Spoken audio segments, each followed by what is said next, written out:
Okay. All right. How about that? You can even see me, so, okay. The next, there are agendas on the tables. I think there are one or two for each. And then there are a bunch of other papers which will be part of our business meeting. But the agenda is there so you can follow along. So now I would like to introduce Catherine Brown, who is going to tell us about the name gift honorees. Good morning. The Named Gift Honoree Program is a special way to pay tribute to our branch members for extraordinary service to AAUW. It is connected to the AAUW fund because for each $750 in donations, the branch contributes annually to the AAUW fund. Up to 3 branch members are selected to receive this honor. The 3 honorees to be named this year were selected by our past Redlands branch honorees. But will all the past honorees, named gift honorees, whether they're from our branch or another branch, please stand up.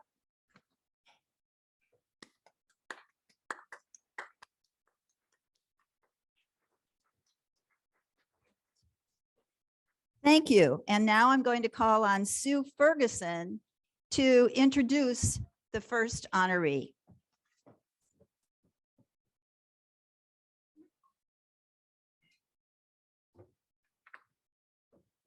Thank you so much for being here. This is a wonderful day, April 2nd. I'm just glad it's not April Fool's Day.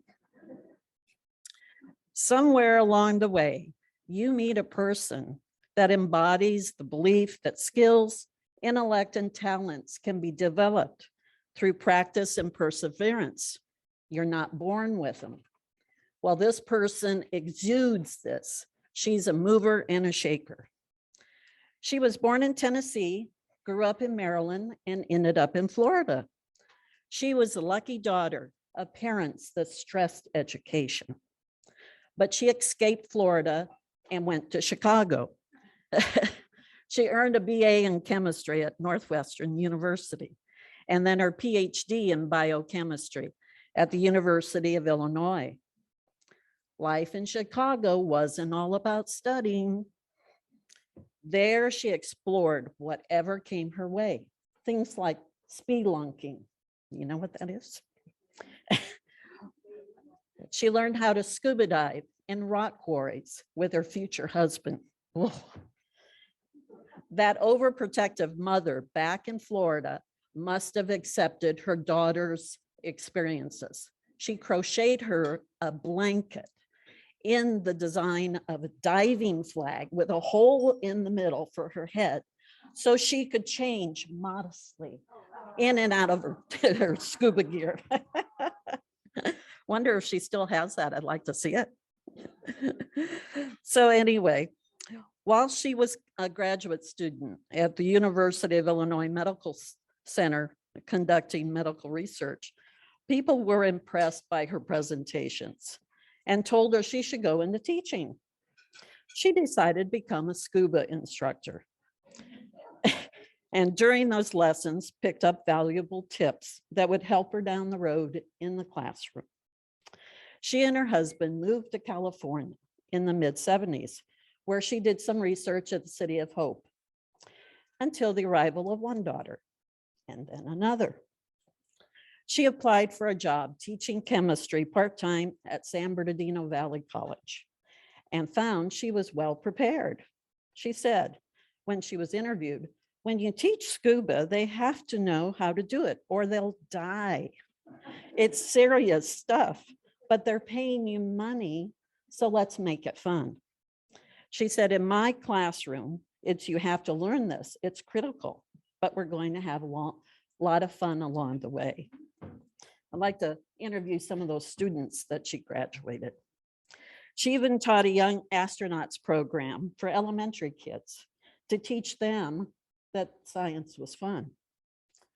Known as one of the first to study how diving affects women's bodies, she was inducted into the Women Divers Hall of Fame in 2000.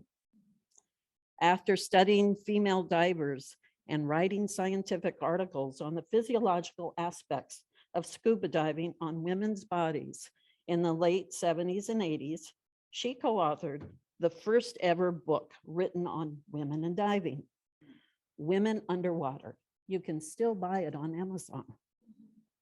She investigated controversial issues such as diving and pregnancy, susceptibility to decompression sickness due to gender, menstruation, contraceptive pill use, and much, much more. She pushed for and obtained more studies and surveys to promote safe diving for all, particularly for women. Currently, she's the chairman of that elite institution. And when I say elite, people like Sylvia Earles that you see in National Geographic belong to it. So, wow. In 2018, NAUI, which is the National Association of Underwater Instructors, gave her their highest honor to the Hall of Honors. Well, her resume has so many honors, so many awards. They told me a couple minutes soon. Okay, so I can't list them all today. But after a successful teaching career and being the Dean of Science at Valley College, she decided to retire in 2017 to pursue travel and her hobbies of diving and underwater photography, as well as photography on land.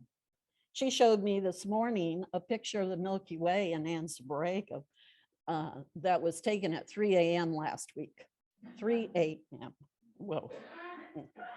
Anyway, she's been diving with hammerheads in the Galapagos, whale sharks off the coast of Mexico, been to the Red Sea in Egypt, Palau, Fiji in the Pacific, the Great Barrier Reef, freezing waters of Norway in November of 2019.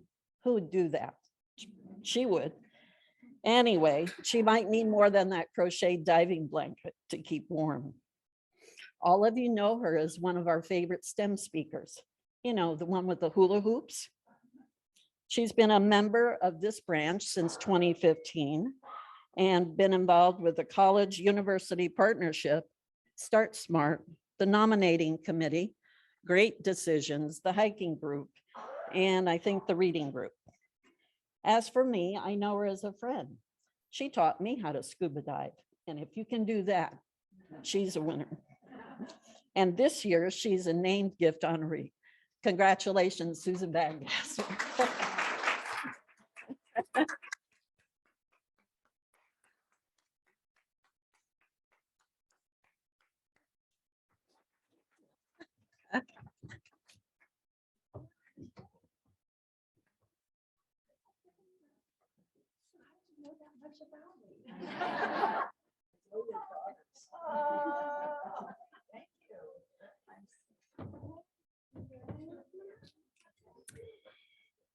The next honoree presentation will be made by Kay Dauberton.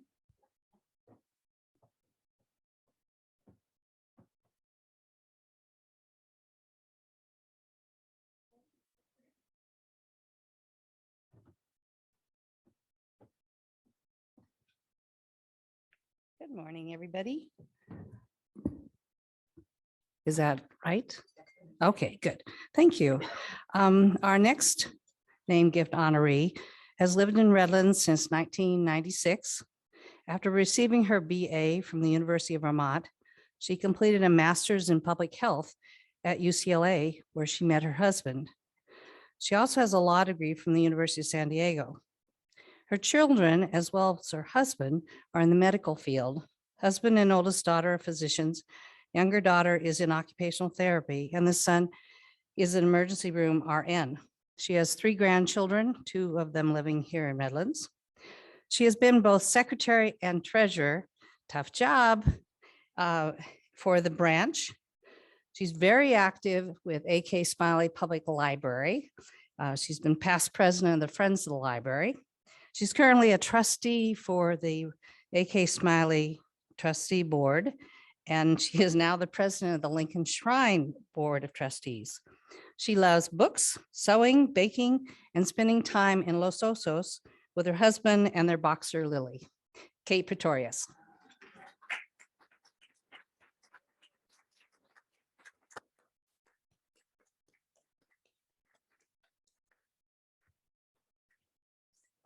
Come on up here because people can't see you. They can't see you on the at home if you're not up here. Kay is very sneaky. We went walking the other day and she's like, so tell me. Never talked to her. Thank you, Kay. Oh, thank you, Kate.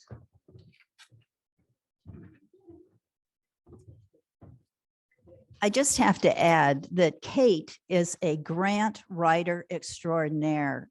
She has made applications successfully for our STEM conference for many years, as well as the Girl Scouts of San Gorgonio County. So she's a gem. The next presenters are Susan Shodall and Rosemary Conway. We have to have our props.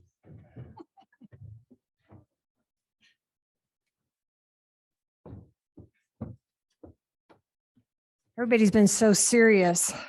We won't be as serious. I'm sorry, but anyway, a member since 2013, this named gift honoree is a woman of many talents and diverse interests. She has served on the Communications Committee, the Nominating Committee, and the STEM Committee, among other things. As for her personal life, Rosemary Vanna White Conway, I figured we were of an age where we would know who Vanna was, right? Okay, she's going to help me provide a visual demonstration of some of our nominees' interests, talents, and quirks. So to start her day off right, our nominee gets up at Odark 100 and walks 3 to 4 miles to stay in shape and to enjoy nature. For balance and serenity, she practices yoga and Tai Chi. If we had time, we'd have Rosemary demonstrate, but we don't have time. When she wants a little more activity, she puts on her goggles and swims and scuba dives. How attractive. When she has a hard job. When she wants a little more, when she feels musical, I should say, she strums her ukulele and she tries to emulate. Wow, I'm impressed. We didn't practice that. She tries to emulate Hawaiian ukulele master Jake Shimabukuro.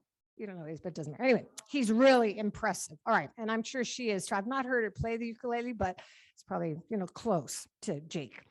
When she's in the mood for a little ummy, that is swiveling her hips, she dances the hula, like the little brown gal in a little grass skirt in a little grass shack in Hawaii. You're lucky I'm not going to sing it for you. Okay. Her passport is full of stamps from exotic places as she travels extensively. That's mine. There's nothing in there. So, yeah, what can I say? On a more serious note, rumor has it that her favorite food is the same as Sandra Bullock's. Did you know that? Ice cream. That's her favorite food, ice cream. Like, she's just like Sandra Bullock. What can I say? Her son and daughter-in-law live in Chicago, and her daughter and son-in-law and 3 granddaughters live in Riverside. To them, she isn't grandma, she is Meemaw. Oh, yes. She grew up in Philadelphia, but has lived in California for 40 years or thereabouts, working for a short time as a teacher and then as a nurse in Loma Linda. Despite being a Californian longer than she was a Pennsylvanian, she is a lifelong Nittany Lion. Try saying that fast. That is, if you don't know, an uber serious Penn State fan who wouldn't dream of missing a Penn State football game and who flies their flag in her yard. What kind of Californian is that? She has just returned from 2 weeks with her family in Paris, as in France, not California, but is here today because she takes her job as assistant treasurer seriously. Please help us recognize Ellen Mima Cope.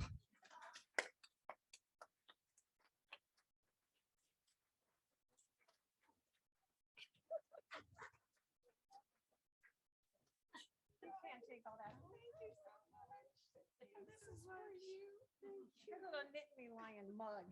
Get up there and hold it. Pack up all of it. Thank you so much.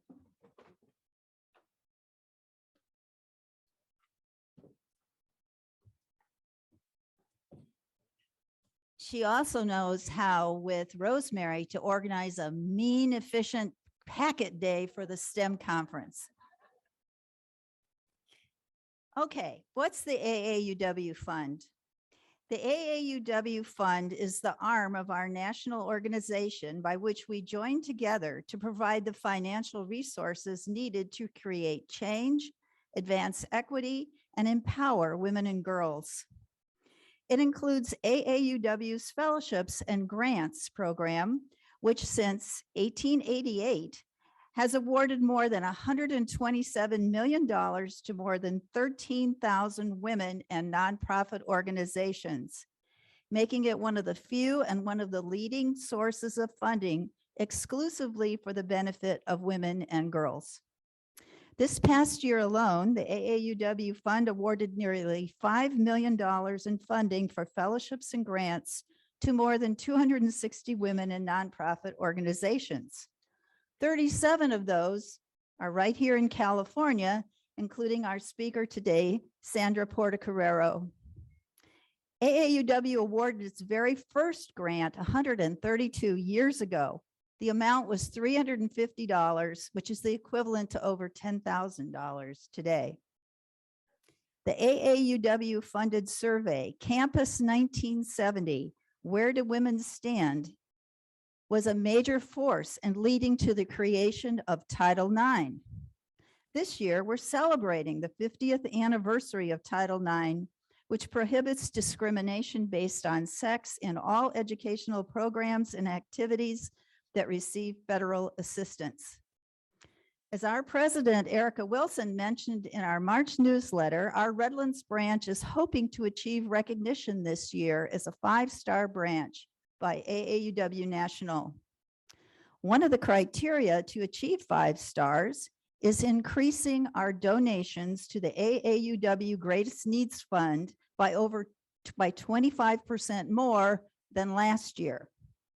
Members of our Redlands branch have already donated so generously to the AAUW Greatest Needs Fund this past year that we are now only about $300 short of meeting that goal. To help us achieve our 5-star goal, I hope you'll consider making a donation to the AAUW Greatest Needs Fund this morning. There are envelopes on your table for your convenience. And after our speaker finishes her presentation, Ellen Weiss and Mary Lou Guerrero will be available in the back of the room if you wish to use a card to make your donation instead of cash or check. Thank you. And now to introduce our speaker this morning, please welcome Kita Wangari, who in 2009 was herself the recipient of an AAUW Career Development Grant, which enabled her to complete her master's degree in information services from the Rochester Institute of Technology.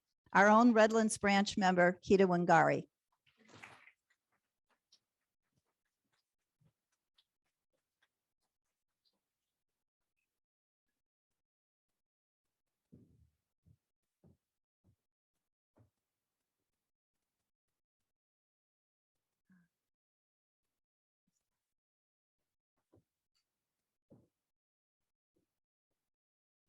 Hello.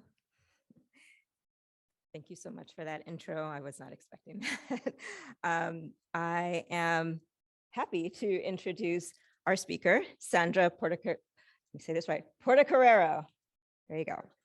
She is an organizational and cultural sociologist who studies the dynamics of diversity, equity, and inclusion in relation to inequality. She has a BA. She has a lot of degrees here, so let me get them all right. She's got a BA in sociology from University of California at Berkeley. She has an MA and a master's of philosophy and sociology from Columbia University. And I just found out this morning she's graduating in May with her PhD in sociology and just accepted an offer for a postdoctorate fellowship at University of Pennsylvania. So that is amazing and congratulations. She is also a recipient of an AAUW fund and for the 2021-22 American Fellowship Award. And she will be speaking today on diversity, equity, and inclusion in organizations. Please welcome Sandra Portocarrero.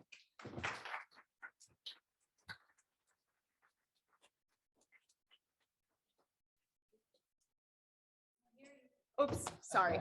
I feel very honored to be here. My name is Sandra Portocarrero, and this is my first talk since before the pandemic. So before I became a mother, so it feels like a completely new lifetime. So I'm very grateful to the American Association of University Women. I'll share a little bit in a few slides about how much I've benefited from the fellowship that you all facilitated for my last year of grad school.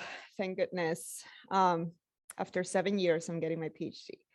So I am a PhD candidate in sociology at Columbia University. I study the dynamics of diversity, equity, and inclusion in organizations and how they relate to inequality. I've conducted research at an elite public university in Northern California, trying to understand how is it that diversity, equity, and inclusion workers live their everyday work lives. So how is it that the people that actually bring this to life through their work interact with each other? I've also conducted research at an elite university in Lima, Peru, which is where I was born, trying to understand how is it that scholarship recipients of a very prestigious national scholarship enter the university and very proud of this scholarship, and then they learn to be ashamed of it because the people in the elite university look at it as something that they should be ashamed of because it's a scholarship from the government. And in my latest research, I study what some people call diversity hires, which are people of color who are hired to become foreign service officers in the US Department of State.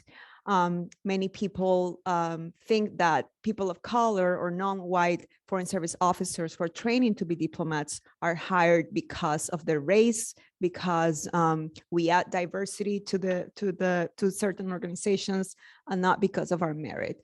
So all of these things drive my research interest.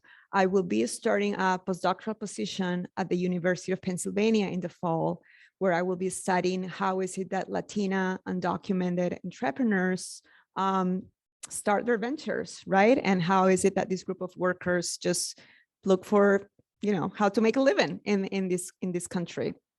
And luckily, I also just recently accepted Women in Public Policy Research Fellowship at the Harvard Kennedy School of Government that will help me launch my projects and support me in the next 2 years that I will be training to become a professor at hopefully some business school here in the US.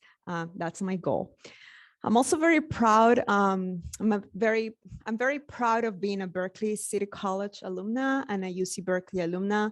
I went to City College for 6 years before transferring to UC Berkeley, and that institution changed my life, Berkeley City College.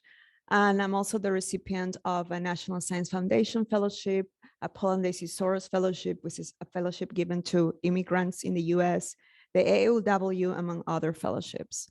One of the reasons why I applied to the AAUW is because, I don't know if you all know this, but during the pandemic, many institutions did not consider childcare costs as research costs. And I was just blown away by this awful policy that some organizations have, where childcare costs are not considered part of your work. especially during the pandemic when my almost 3-year-old daughter, well, she was like, how old was our daughter? 9 months when the pandemic hit. She stopped going to daycare, and my husband and I, my husband's also finishing his PhD from UC Irvine. We both just took turns to write our dissertations and to take care of our daughter, right? 3-hour shifts. I negotiated my shifts in the morning so that I could write before he did. And I was so amazed by the fact that this fellowship does consider childcare costs. I don't know if you understand how big this is compared to other big fellowships. So it really, really helped me, and it changed.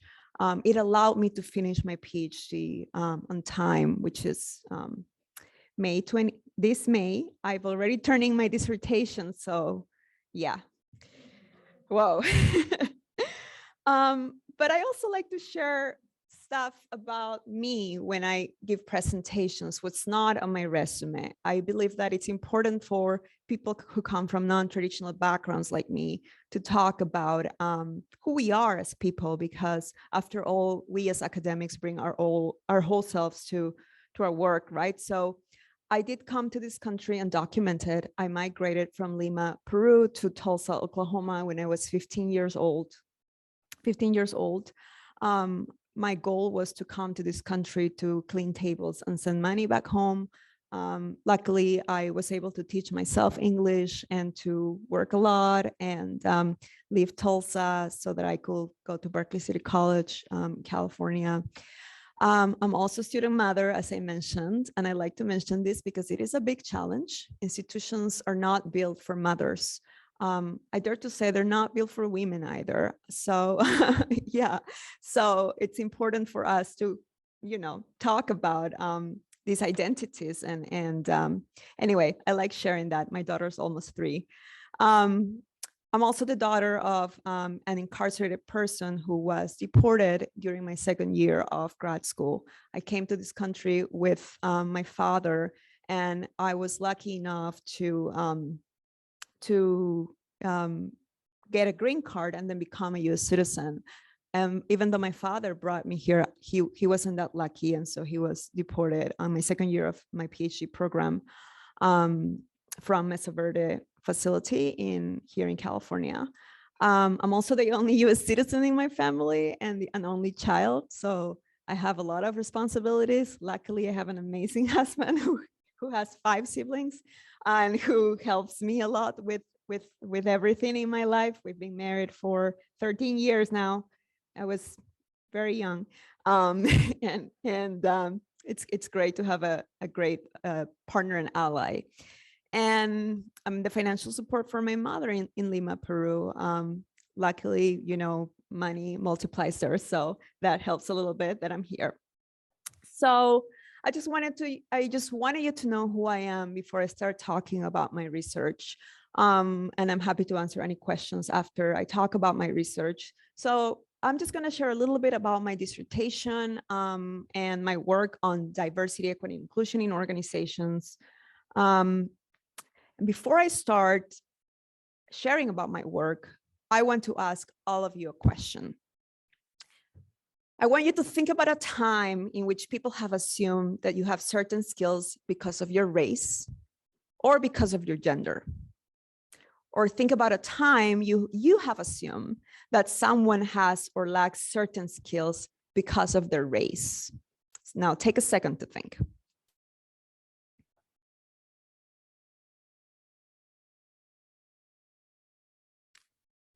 So I will start sharing.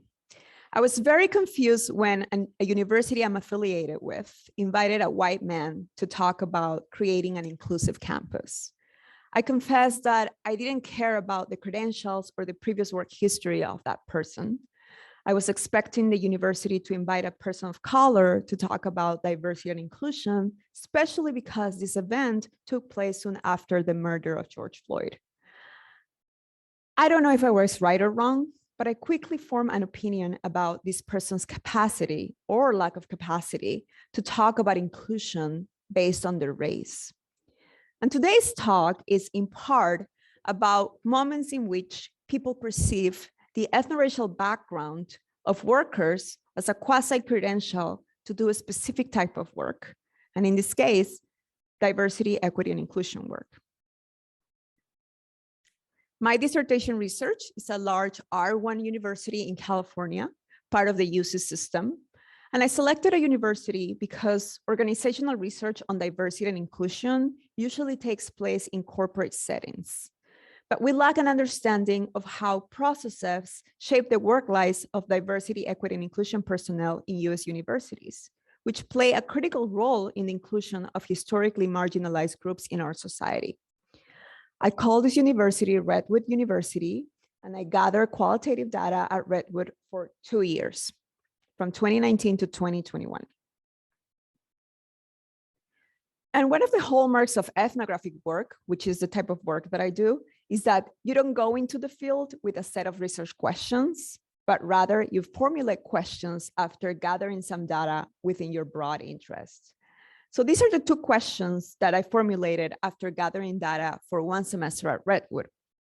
What role does the ethno-racial background of diversity, equity, and inclusion workers play in their perceived fit to fulfill the tasks associated with diversity, equity, and inclusion expertise? And how are workers' self-presentations align with organizational norms on what counts as diversity, equity, and inclusion expertise in this particular context? And I answer these questions by triangulating in-depth interview data gathered between 2019 and 2021 with over 50 Redwood workers, participant observer data gathered at university diversity, equity, and inclusion events, and an analysis of narratives related to diversity posted on Redwood's website. The workers that I interviewed are not DEI workers or diversity and inclusion workers only. I interview workers across the organization. And the number of interviews counted does not include the many coffee, lunches, and dinner dates I had with workers across Redwood. Immediately after these informal gatherings, I took field notes, and these notes are included in my participant observer data.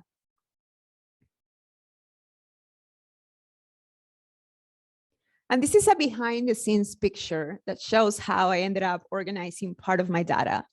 At some point in my coding process, I realized that the race of diversity and inclusion workers at Redwood was not simply a demographic variable to describe the workers, but rather that the race of these workers played a critical role in how they are perceived as fit to fulfill the tasks and responsibilities associated with diversity work.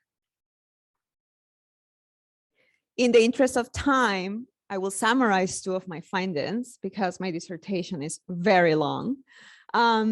First, I found that the ethno-racial background of DEI workers at Redwood plays an important role in how they are perceived as fit or capable to fulfill the tasks related to this work.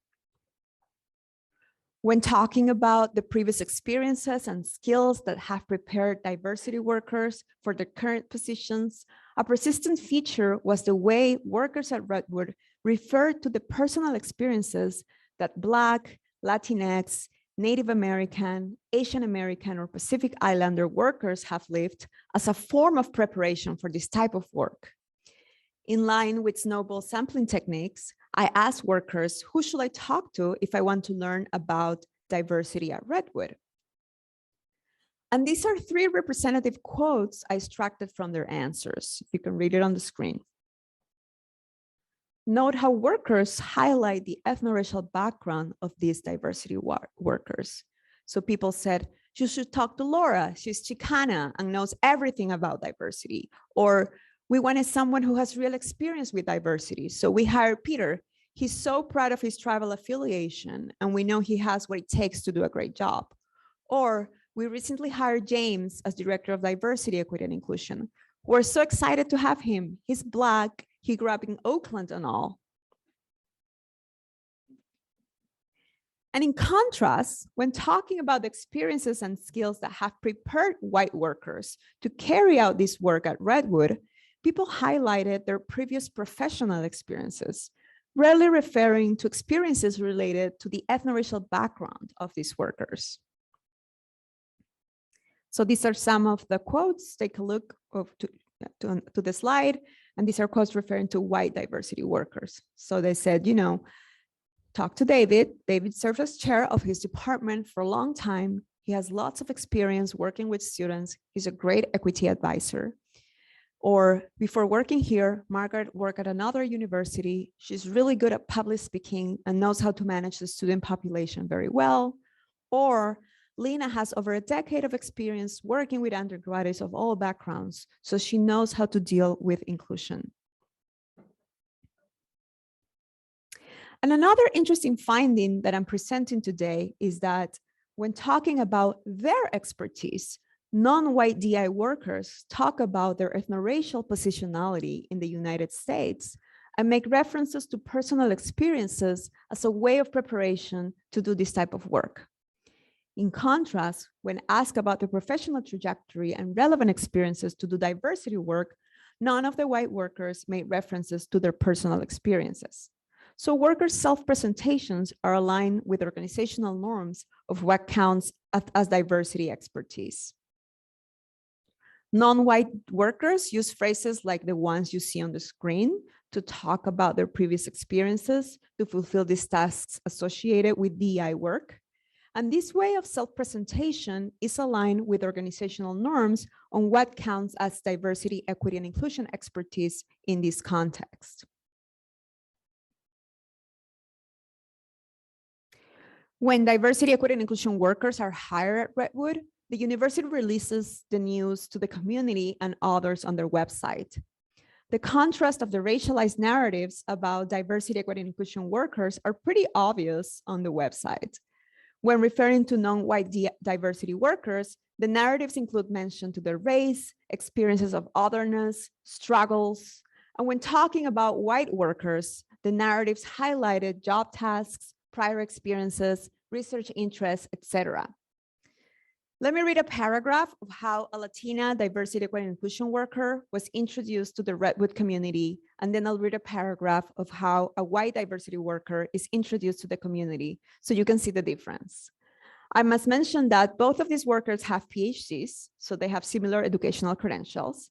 And because these people work at the University of California system, salaries are public, so I'm able to see how much each person makes. Basically, I know how much all of my interviewers make.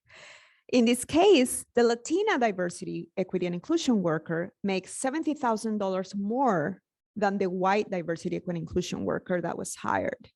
Just keep those facts in mind as you listen to how these workers are introduced to the organization. So let's start with the Latina worker. It was a chance friendship with a Chinese girl who offered to share her elementary school bus that gave Maria, incoming director of diversity and inclusion for Redwood, her first experience of otherness. My friend was the first person I was aware of who didn't believe in God, says Maria, one of 5 siblings in a Salvadorian family who grew up in a Mexican neighborhood in Chicago. Until then, everyone in my world was a Catholic. After that day, Maria says she stopped assuming things about people, and her life became an exploration of culture, language, food, and games of her classmates, who hailed from a wide range of countries from Japan to Italy. And now hear how Stacy was introduced when she was hired. Stacy manages the Rising program and advises the scholars and applicants. This is when she was promoted, not hired, to the organization. She also gives most of the research workshops for the office and organizes outreach events. Stacy came to Redwood after having worked as a liberal arts college professor for 4 years. She was program coordinator of the Rising program for 10 years, then was director of the Office of Undergraduate Research and Scholarships for almost 4 years before returning to the Rising program. Stacy has degrees from Berkeley and UCLA. Her research focuses on social movements and electoral politics. Having engaged in life-changing research experiences, Stacy is delighted to be in a position to expand such opportunities for Redwood undergraduates. So once I finished that analysis, I started to look for a frame that would allow me to make sense of this juxtaposition. Why is it that people of color who have similar credentials are introduced in a way and white workers are introduced in a different way? And workers themselves present themselves in a different way. So I dived into the literature on workers and expertise. Now, when I talk about expertise, I'm referring to what scholars define as the network that links together objects, actors, techniques, devices, and institutional and spatial arrangements. And sociology and management scholars of expertise have studied how professional knowledge results in expertise when produced within specific social arrangements. We also know how an understanding of expertise that develop in one context might contaminate another and lead to spillovers within a profession, and that expert views of expertise transform across contexts. But the current work on this body of literature falls short to understand what role the race of workers plays in the development of this network. So drawing on my empirical data, I developed a theory of racialized expertise to explain the phenomenon as a whole. The emergence of new forms of expertise is a relational phenomenon studied in racially and ethnically diverse societies, such as the US. Yet analysis of how race might act as a critical thread on this network are scarce. Researchers on expertise often leave race and ethnicity aside when they theorize about work and occupations. So in my dissertation, I bridge these divides to propose a general theory that adds an important overlooked layer of complexity to the study of this topic, to show how the race of workers is embedded in the network that links together actors, techniques, devices, institutional and spatial arrangements. Oops. A theory of racialized expertise explains the phenomenon at the meso and macro level. So at the meso level, meaning the interactional level, the macro level, the organizational level.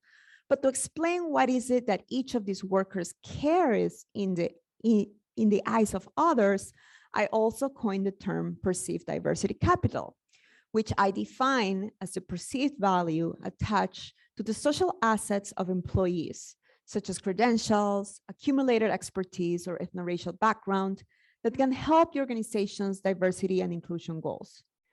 To give you an example of how perceived diversity capital works, imagine you're in a faculty meeting or at a board meeting next week, and an issue related to diversity and inclusion comes up.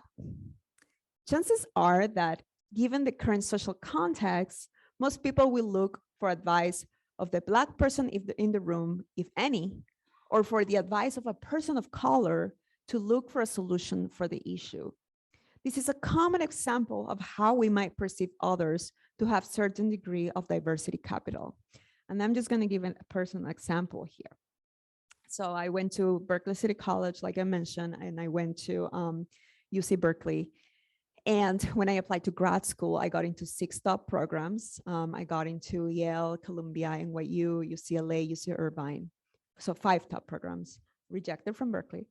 And when I visited UCLA and UC Irvine, I was treated as any other new student because there's a lot of community college transfer students here in California. But when I visited Yale and Columbia, oh my goodness, they exotified me in such a way, right? They were like, wow, you are a formerly undocumented person. You are a community college transfer student. Your dad is in prison. Like, you're amazing. What are you doing here? And then luckily they, I'll confess, they threw a lot of money at me. Like, okay, here's your diversity fellowship, provost fellowship. So I realized that even though I am the same person in these different organizational contexts, these organizations perceive something different or exotic or new or exciting about me, because I'm not like the prototypical person that goes to these universities, right? So so that's when the idea of perceived diversity capital came to me, to understand my own capital and how is it that people perceive me in different contexts. So the 3 key ideas I want you to remember after you leave this talk are the following. First, diversity, equity, and inclusion expertise is a highly racialized relational project in the US, and we cannot theorize about this profession without talking about race. Second, a theory of racialized expertise explains the role of race in the development of occupational networks within organizations. And third, perceived diversity capital sheds light on the racialized evaluations of worth. Thank you very much for listening a little bit about my dissertation. And if you want to continue talking about these issues, feel free to email me, and thank you.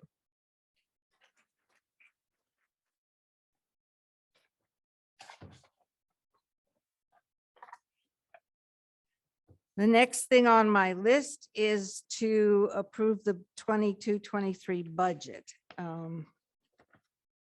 which is attached to our slate of officers.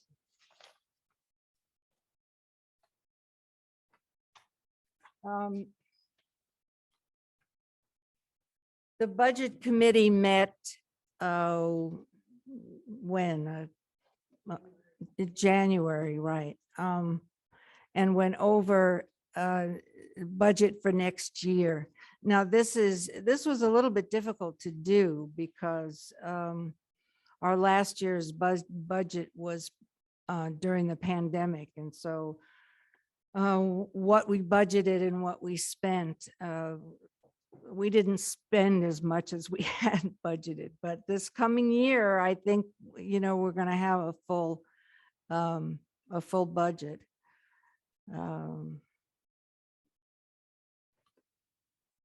So if you had a chance to just look at it, again, the board has already approved this, but the budget needs to be approved by the whole branch. So do I have a motion to approve the budget as presented? So moved, and it has been moved and seconded that we accept the budget as presented. And again, if you have questions about it, Sue, are you the best person to? Okay, you can get a.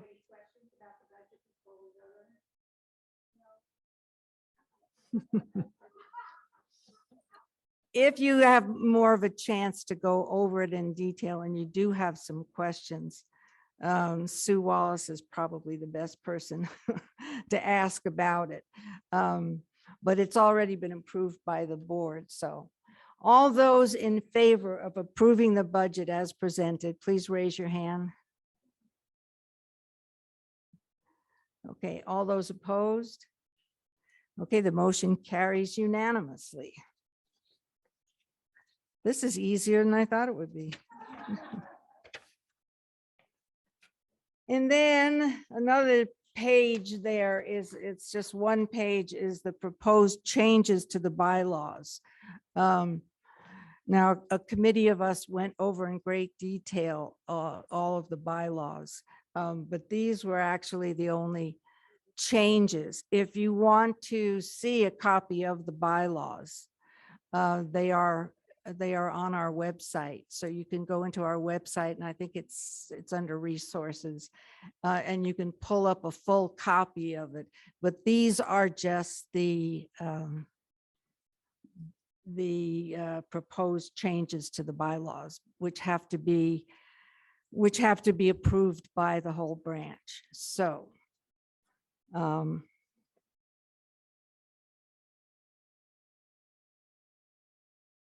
does this make sense to you?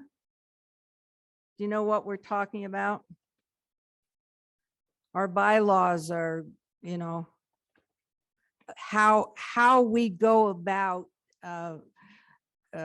promoting our mission statement, basically, and what the organization, what the rules of the organization is. Sure.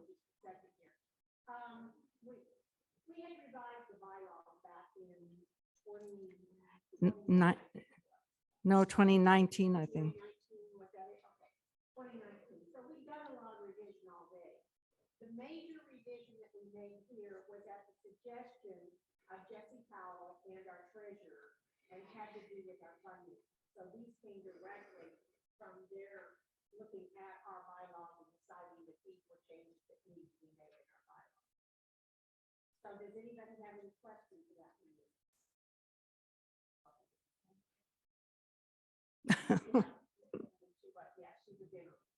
Yes, no, Jesse went over the whole thing and made her corrections, and pretty much we took her ideas and suggestions very much into account. Yes.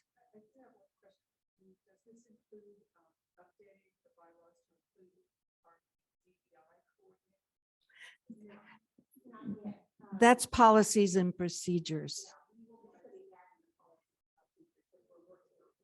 Policies and procedures is actually, a 58-page document, and it has listed all of the functions of all of the chair people and officers and such.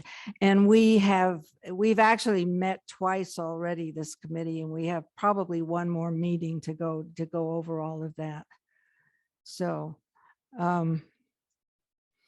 but I need a motion to accept these proposed changes in the bylaws. Okay, we have a motion and second. All those in favor of accepting these, please raise your hand.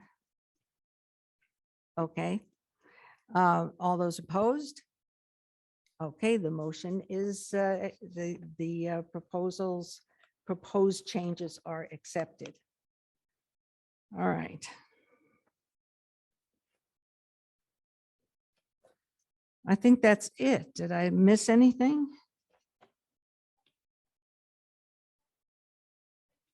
Yes, it is. Yeah, I have,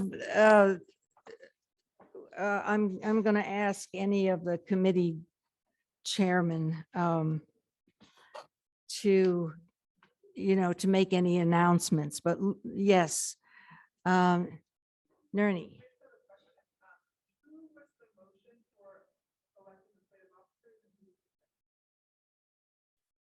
Who,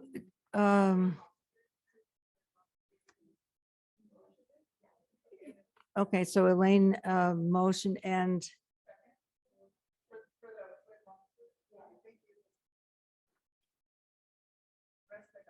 the rest you got, okay. I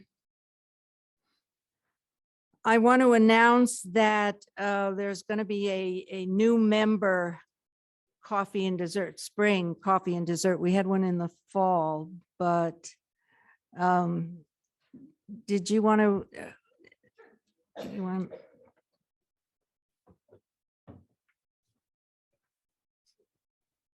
Okay.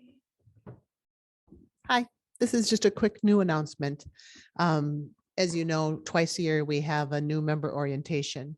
There was one in fall, and we are going to have one again this spring. It is Monday, April 25th, 7 o'clock. It's at my house. The people who are going to be invited there are 5 new members since the October one. So we'll re-review the list of new members and invite anyone who hadn't been able to attend to the past one and new members since then.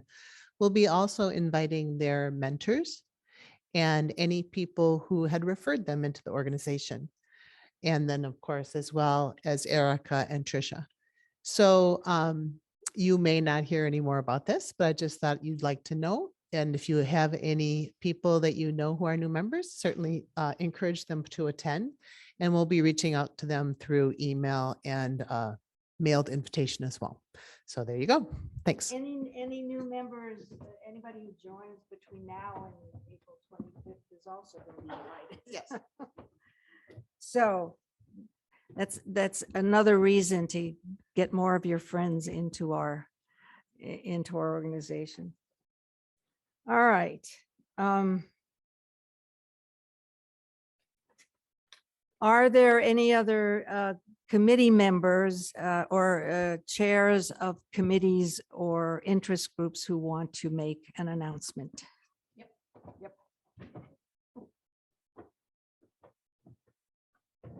Okay, yes, LunaFest is back in person this year. As you know, we co-sponsored LunaFest with the Zont Club, And there has been a committee that has been meeting now for several months, planning for this. It's going to be both in person and also online. The in-person tickets are going to be $40. It's going to be at Esri. We will hold the reception at 5:45, and that will be in the Esri Cafe. And then we will hold the films themselves will be in the auditorium at Esri, and that will be at 7 o'clock. The tickets are purchased through Inventive. Yeah, Inventive. And so you have to go online to do that. No, it's not. It's Inventive.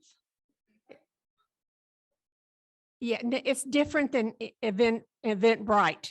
It's different. But if you go on our webpage, there is a link that will hook you up to the tickets that you could purchase the tickets through online through our website. Also, isn't it going to be in the, Yeah, the link's already in the newsletter too. Yeah, and it'll be in there again in May. And it's May the 13th, which is a Friday. So even at the next branch meeting that we have in May, you will be, it'll still be available for you to purchase tickets. But again, you have to do it online. We don't have the capabilities of taking checks in person. It has to be done because your reservations have to be made. Esri is requiring you to have a proof of vaccination. But they are not requiring you at this point to wear masks. That's optional. So we just want to make sure everybody is aware of that. We are also giving away gift baskets. Zonta is responsible for 3 and AAUW is responsible for 3. I'm doing one basket, which is going to be around the theme of travel. Let's see who, I know Catherine Brown is doing one. Is Catherine still here? Okay. I'm not sure what her theme is. And what's your theme, Eileen?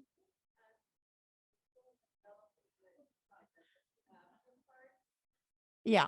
So if you would like to contribute to those gift baskets, please see me. We can always use a little bit of extra funds to help with the putting items in the gift baskets. So, but we'll also have a chance to do that when we meet again in the May branch meeting as well. So, but that's about all the information I have about LunaFest. Is there any questions that I can answer about LunaFest? The films look absolutely fascinating this year. So for some of our new members, could you just really briefly Yeah. tell them what LunaFest is? the films I think there's 8 this year, and they usually run about 10 minutes each. Some of them are animated films. Some of them are just regular films, but they are produced by women and about women. And they're always a variety of topics. You can go online to LunaFest and see what all the films are. Just type in LunaFest and it'll bring it up and you can see all those films. But they're really very interesting films. And it starts a lot of conversation among the people who are watching it. So it's usually a big event for both Zonta and AAUW each year, and lots of fun. Really, we really have a good time there too. So I just wanted to add 2 things. The name LunaFest, this is, the festival is sponsored by the Luna Bar company, so which is supposedly for women. Yeah. Luna bars. But and the other thing is, in the past years, we have had it's on a Friday, right? And we have had a Saturday morning get together, which we will probably organize and then let everybody know, but where people can come and discuss the films. And that's been good. The last couple of years, Tony Momberger has helped to organize that, and they've had it online. They've done it through a Zoom meeting, which makes it easier for everybody. So I'm sure she'll probably want to do that again this year as well. And by the way, if you are a little leery about coming to an in-person event like this and you want to do it online, the films can be made available to you online. And the cost for that ticket is $20. For the in-person ticket, it's 40, but for the online version, it's 20. Okay? All right. It's all yours. Ernie. We were going to hold off and do this in the May meeting, but I've gotten a number of questions. So I thought I'd go ahead and just answer that first question. The committee met this last weekend, and we were able to select the recipients for the Nancy Yowell Memorial Scholarship. We gave 3 this year, which was a lovely thing. And for the committee members, the second letter of recommendation for one of the recipients was actually in my spam box. I found it when looking for something else yesterday. So I was glad. So we're good. So we decided to award 3 because all 3 of our recipients are very deserving. So the one is a psychology, graduating this spring, psychology major at University of Cal State San Bernardino, and she is her emphasis is neuropharmacology. That's a lot of syllables, a lot of research. The second was Cynthia de los Santos, who was a recipient last year, and many of you have asked me if she was going to be awarded again, and so the committee chose to do that. She will be starting at UC Irvine next fall, so that's exciting. And then the other we were super excited to announce was Samantha McVeigh.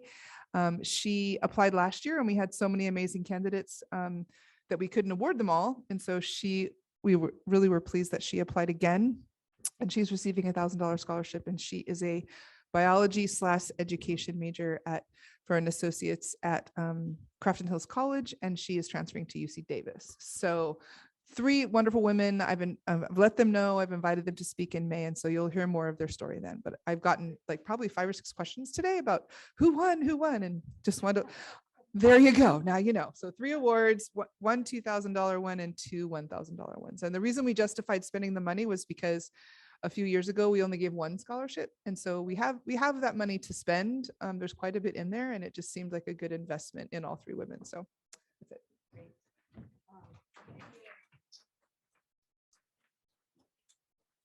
Anita, you want to just say something about the meeting that we had with Dr. Martinez? No, you do it. You do it. 3 of us went and met with Dr. Martinez. Remember, he had suggested that we try and do things, in cooperation with each other. And so we did meet with him. We had the opportunity to meet with the dean. He was very welcoming. We talked about DEI and ways in which AAUW can collaborate with U of R, with the School of Education. And we have the opportunity to send a few of our members to the School of Education Awards dinner. And that was presented to us as an opportunity for us to get to know faculty and staff in the school better, and for them to get to know more about AAUW. He was also very kind in saying we could put an announcement in his monthly Monday memo, I think he called it, about the AAUW to get the word out to faculty, staff, and students about the work that we do. Some of the ideas that we had for cooperating with the School of Education, and this was also part of our 5-star, gets us a check of a box of the 5-star thing. But let me just say there were a couple of ways in which we suggested our cooperation, and he suggested. One of them is that, we have a lot that we can offer his students, education students. I remember when I asked how many people, when he was here last month, how many people are educators, how many people are teachers or retired teachers, and at least half of you raised your hands. So I think that we could provide probably some kind of a mentor program with the School of Education so that their students can maybe get together with some of us. But this is a program that's possible. And at the same time, we can try and recruit members for our organization from their graduating students. Well, and, you know, we also have a student membership slot. So and anyway, I think that this could be a great way for us to start the whole business of diversity, because this would be diversifying to younger students and possibly more students of color, because we're hoping to also talk to people at Valley and Cal State San Bernardino and Crafton. So yes, Marie. Myself and Danita and Ellen Grunbaum, who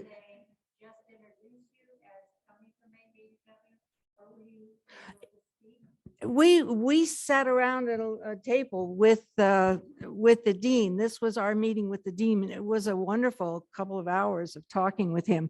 But this dinner that we're going to, he invited us to have, you know, 4 or 5 people come. And that's going to be myself and Danita and Sharon Beeler and Susan Bangasser, who is the university, college university partnership chair, and Catherine Brown, right? So I'd say, are there anybody else who wants to go? But we've only been allowed 5. So, okay. Anybody else? Any other committees or interest groups? No? All right. Well, our next branch meeting is Tuesday, May 3rd. Social time is 5:30 and the meeting starts at 6:45. And our next board meeting is Monday, April 11th at 6 o'clock, and that's on Zoom. So if there's nothing else, I would, oh, there is something else. Yes, go ahead. Right, cash or check. Or you can go online, you know, you can go to, I think it's to the national AAUW and no, not working.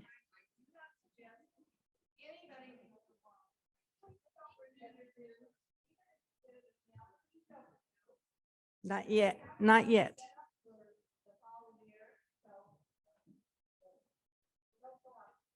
Don't do it yet. Wait until they get their act together.